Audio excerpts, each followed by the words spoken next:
It's my pleasure to present to you G Mining Ventures. I will be making some forward-looking statements, so just be cautious. So we are a fully funded developer currently building the Tocantinzinho gold project in Brazil, as Brian mentioned. We'll just call it TZ for short to make my life easier.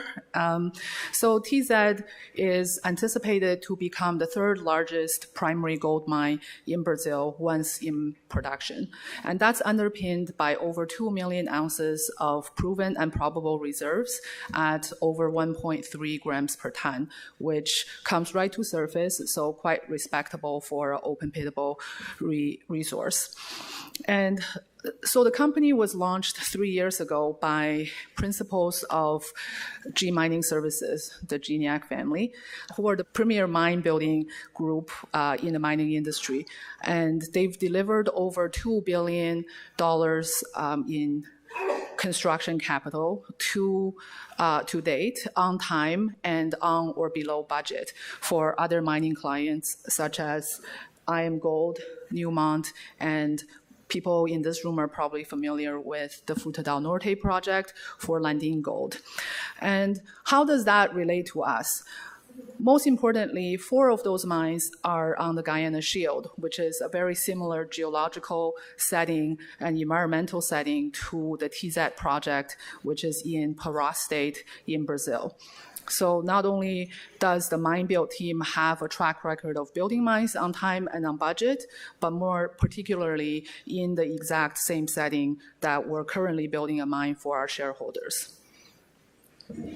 So all of those factors combined is why we were able to attract some of the preeminent financial partners to invest $481 million in us in July of 2022. So Franco-Nevada invested over $350 million, which is a comprehensive package consistent of a gold stream, term loan, and also equity. And La Mancha is a well-known private equity group out of London, and they have a strong track record of success as well, and they invested $69 million in equity. And Eldorado Gold reinvested in the project, and that's actually who we acquired TZ from originally in 2021. And that package was then rounded out by Cat Financial, who provided $40 million in equipment finance. So this package had the aim of minimizing dilution to our shareholders, and now we're fully financed through construction to positive cash flow. So what does the project look like? We produced an updated feasibility study in February of 2022 to fully bake in the inflationary pressure we have already seen at that point in the industry. And it contemplates a very robust project, open-pitable, and using conventional CIL processing flow sheet with a capacity of 12,000 tons per day. The estimated development capital is $458 million, and at an all-in sustaining cost of just under $700 per ounce, and producing 175,000 ounces per year for 10.5 years, and that gives you an after-tax NPV at $622 million and an IRR of 24%. And that was done at $1,600 gold. So that gives you a lot of upside potential from the gold price as well as our exploration potential. The sensitivity, just for ease for you, is that for every $100 gold price movement, that implies $100 million in NPV, change in NPV. So again, we're underpinned by over 2 million ounces in proven and probable reserves in a large vertically oriented granite intrusion that comes right to surface. It's 200 meters wide, as you can see over here, and it's interspersed with some high-grade intervals as well within this largely homogeneous ore body. Our next phase of exploration will be focused on generating high-potential drill-ready targets using a large data set we have collected doing geochemistry and geophysics work over the past year. So the project is currently well advanced. It's actually sitting at 76% complete. So what we call the balance of plant, which is the ancillary infrastructure, is largely complete. And now our focus has shifted mainly toward the process plant. So out of the 458 million CapEx, we have spent 375 million and have seen total commitment of 430 million. So currently, with only 6% of the CapEx left to commit, we are still trending on time and on budget to achieve commercial production in the second half of this year. One of our proudest achievements, though, is that we have so far been lost time incident free up until December 31st, having worked over 4 million person hours on the project.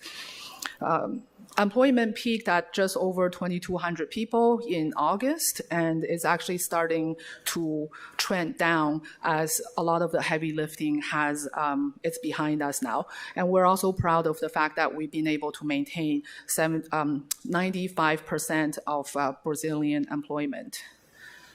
So over the next few slides, I'll show you some of the progress we're making at site after actually 16 months of work. So the mining rate has already exceeded over 50,000 tons per day, and that's even during the rainy season. Pre-production mining has mostly been focused on the waste area to generate material to feed our aggregate plant for construction purposes, as well as to construct the tailings dam. In November, we've reached the first ore, and so we've started to stockpile the ore to get ready for our commissioning activities. Here you see our MSE wall behind the primary crusher, and then the overland conveyor then leads into this ore reclaim tunnel. So that's fully been assembled and commissioned as well. And here you see the process plant infrastructure. The ball mill and the SAG mill have arrived on site in October and December, respectively, and are now being assembled. And the CIL tanks have been assembled and hydro-tested, and right now are undergoing piping and electrical work. The assay lab on site is fully functional and has been used for grade reconciliation work with that mineralized material now we're mining. So 95% of our tailings is benign and will be deposited in the flotation tailings storage facility, which has been designed and constructed to Brazilian legislation, which exceeds international standards. So our dam break study has demonstrated that there is no community or infrastructure downstream from this tailings facility. And the CIL tailings facility will take only 5% of the tailings, and as you can see, it's now fully lined and ready to receive material. So one of the reasons for our very low AISC is our low power cost. We spent $33 million to construct a 193-kilometer long power transmission line to connect to the Brazilian national grid. And our power purchase agreement we signed in the middle of last year guarantees 100% renewably generated electricity to us from hydro, wind, and solar sources. And more importantly, that gives us 25% less in electricity costs than contemplated in the feasibility study. And 2 weeks ago, we just announced that the power line has been completed and commissioned on budget and ahead of schedule. So this timeline slide really has not changed since we acquired the project in 2021, other than that faint blue line here that I drag across to mark the passage of time. So now we're still just about 6 months away from first gold pour, and then commercial production will be later this year. So of course, none of this is possible without our supportive shareholders, which, insiders, including the Geniac family, management, and board, are also fully aligned with fellow shareholders, sitting at 8% of the company, being the fourth largest group of owners. Brian showed this already, that we're more than 100% up from last year's attendance at this conference. And I just like to point out that we have also outperformed the gold price, the Junior Gold Developers Index, as well as the S&P index. Leave you on this slide. So since the inception of the company in 2020, all of these milestones have been achieved very quickly and according to our guidance to the market. So the upcoming catalysts include that first pour in the middle of this year, commercial production in the second half of the year.